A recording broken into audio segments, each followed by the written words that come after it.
F1 le film est le projet le plus fou jamais réalisé dans l'univers de la Formule 1. Brad Pitt qui pilote vraiment. Des courses filmées sur de vrais circuits pendant les vrais week-ends de Grand Prix. Et derrière chaque scène, une quantité hallucinante de détails, de caméos et d'anecdotes que beaucoup n'ont même pas remarqué. Mais si tu regardes attentivement, tu te rends compte que ce film cache bien plus qu'il n'y paraît.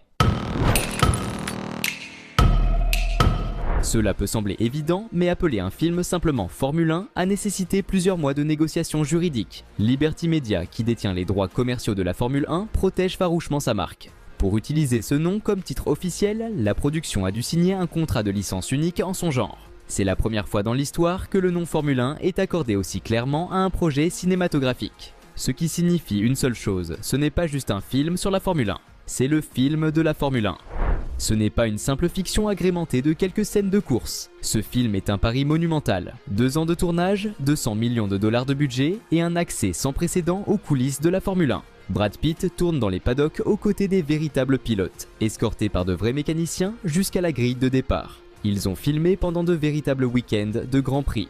Silverstone, Spa, Monza, Suzuka, Las Vegas. Parmi la foule, au cœur des véritables écuries. C'est comme si Hollywood avait volé une place sur la grille. Sauf que cette fois, la course est entièrement dédiée au cinéma. L'écurie fictive du film s'appelle APXGP. Elle n'existe pas, mais on croirait qu'elle existe. Elle a son propre stand, une équipe, de vrais mécaniciens et surtout de vrais sponsors. Ils ont vendu des espaces publicitaires sur les voitures, les combinaisons et les casques exactement comme une écurie officielle. Résultat ? Plus de 40 millions de dollars récoltés grâce à des marques comme EA Sports, Geico, Tommy Hilfiger, IWC, Expensify. Un exemple d'impact ? Expensify a révélé que les inscriptions sur son application ont été multipliées par 4 après la sortie de la bande-annonce. Et le film n'était même pas encore sorti.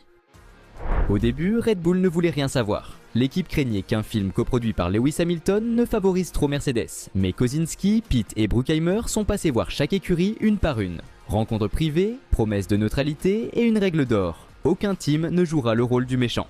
Résultat, même Ferrari et Mercedes qui avaient refusé pendant des années de participer à Drive to Survive ont accepté cette fois-ci. Et au final, les 10 vraies écuries sont dans le film. Elles ne jouent pas de scène, mais elles apparaissent en piste, dans les paddocks, en arrière-plan lors des briefings. Un décor réaliste, bruyant, immersif. On a vraiment l'impression que APXGP participe au championnat du monde. Et nous, spectateurs, sommes au bord de la piste. Pas de CGI, pas de fond vert, pas de voiture factice. Brad Pitt a réellement conduit une monoplace à plus de 280 km/h sur de vrais circuits devant un vrai public. Entraînement en piste, simulateur, préparation physique. Et le meilleur, Lewis Hamilton lui-même, un pilote professionnel, a déclaré « Brad a un talent naturel, c'est dingue ». Donc oui, après nous avoir fait pleurer dans Seven, Brad Pitt peut désormais aussi réussir un dépassement au freinage. Et cette monoplace noire ? Vous l'aviez déjà vue, vous ? C'est normal, elle n'existe pas. Mais elle est bien réelle. Elle a soit été conçue spécialement pour le film à partir d'une voiture de Formule 2, transformée pour devenir un modèle unique. Un design qui semble crédible aux côtés des vrais Red Bull et Ferrari, tout en gardant sa propre identité. Une livrée noire mat, minimaliste, des lignes agressives, du genre à finir en poster dans une chambre d'ado ou en modèle réduit édition collector. Maintenant, laissez-moi vous raconter un truc qui semble inventé et qui s'est pourtant vraiment passé. L'équipe APXGP, donc les acteurs, les faux mécaniciens, les techniciens, se présentent au premier week-end de tournage avec des polos noirs. Dans le dos, on peut lire le slogan de l'écurie « The Action Factory ». Jusque-là, rien d'anormal. Sauf que l'inscription est placée très bas, juste au-dessus des fesses. Et en anglais, cette zone, on l'appelle « Tramp Stamp ». Un terme moqueur pour désigner les tatouages en bas du dos, style tribal, 13 années 2000. Vous voyez le genre. Quand les vrais mécanos de Mercedes et Ferrari ont vu ces polos, ils ont explosé de rire. Ils lançaient des vannes du style « C'est quoi ce look ? On dirait un tatouage d'influenceuse de 2006 ». Ils ont tellement rigolé que juré la product finale, le dernier obstacle à Abu Dhabi. Et au milieu de tout ça, les véritables stars du paddock. Leclerc sur le podium, Norris qui gagne à Monaco, Alonso qui serre la main de Sonny Hayes, et même une fille en boîte qui repousse le héros en disant « Désolé, tu peux me présenter Carlos Sainz ?» En arrière-plan, on reconnaît Gasly, Ocon, Magnussen.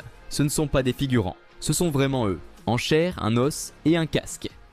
Si vous avez vu Drive to Survive, vous savez que Gunther Steiner n'est pas exactement connu pour sa retenue. Et dans le film, il est fidèle à lui-même. Dans une scène, le garage APXGP explose de joie après une manœuvre incroyable. Un des mécaniciens, emporté par l'euphorie, se tourne vers le stand As et balance un doigt d'honneur. Plan coupé net sur Steiner, regard froid, mâchoire crispée. Pas un mot, mais inutile. C'est sa manière parfaite de dire « sérieusement ?» des clowns. Un caméo express, silencieux, mais ultra efficace. Un clin d'œil brillant pour tous les fans qui connaissent son tempérament de même ambulant. Toto Wolff est aussi dans le film, et il n'est pas là juste pour faire joli. Il a un vrai dialogue avec Joshua Pierce, où il laisse entendre qu'un baquet pourrait bien se libérer un jour chez Mercedes. Et en effet, l'APXGP roule avec des moteurs Mercedes, donc tout se tient. Et ce n'est pas le seul visage connu, on voit Zac Brown, parfait en mode attaché de presse, et Vasseur qui commente les performances d'APXGP avec son éternel air sceptique. Une vraie parade de figures de la fin, toutes dans leur propre rôle. Zéro figurant. Dans un film sur la F1, le commentaire, ça compte. Et ils n'ont pas pris n'importe quelle voix. Ils ont pris Martin Brundle et David Crofty Croft, les commentateurs officiels de Sky Sports F1. Ils commentent toutes les courses du film, pas avec des extraits recyclés. Ils ont enregistré des répliques inédites, comme s'il s'agissait d'un vrai Grand Prix. Et le mérite revient à Hamilton. C'est lui qui a insisté auprès de la production. Vous voulez du réalisme? Alors prenez les vrais commentateurs. Résultat, on a vraiment l'impression de regarder la F1 sur Sky, mais dans un film. Et dans la version française, on retrouve les voix bien connues des commentateurs officiels de F1 sur Canal+, notamment Julien Febvre, voix emblématique des Grands Prix en France. Un choix qui renforce l'immersion pour tous les fans francophones.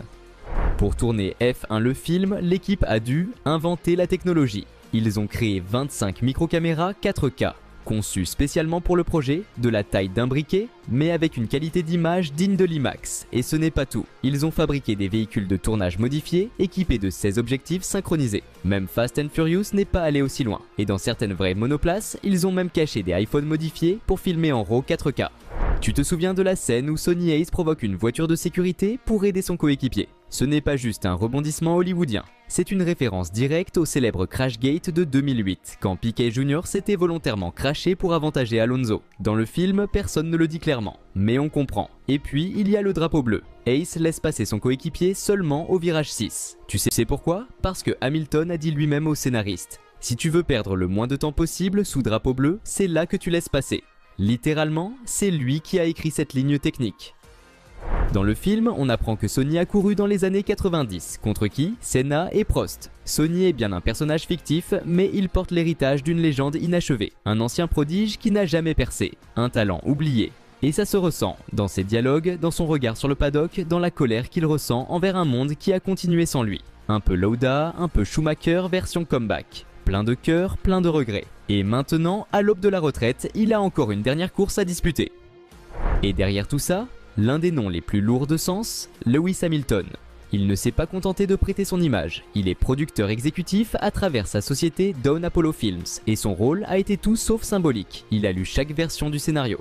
Corriger des dialogues, ajuster des scènes, conseiller sur les manœuvres en piste. Il s'est littéralement penché sur le son de la boîte de vitesse virage par virage. Il a vérifié que les pneus montés étaient compatibles avec le circuit et la stratégie. Que la voiture bougeait comme une vraie F1, pas comme un kart hollywoodien. Parce que Hamilton ne voulait pas juste un film spectaculaire. Il voulait un film dans lequel chaque fan de F1 se sent à sa place, même le plus pointilleux.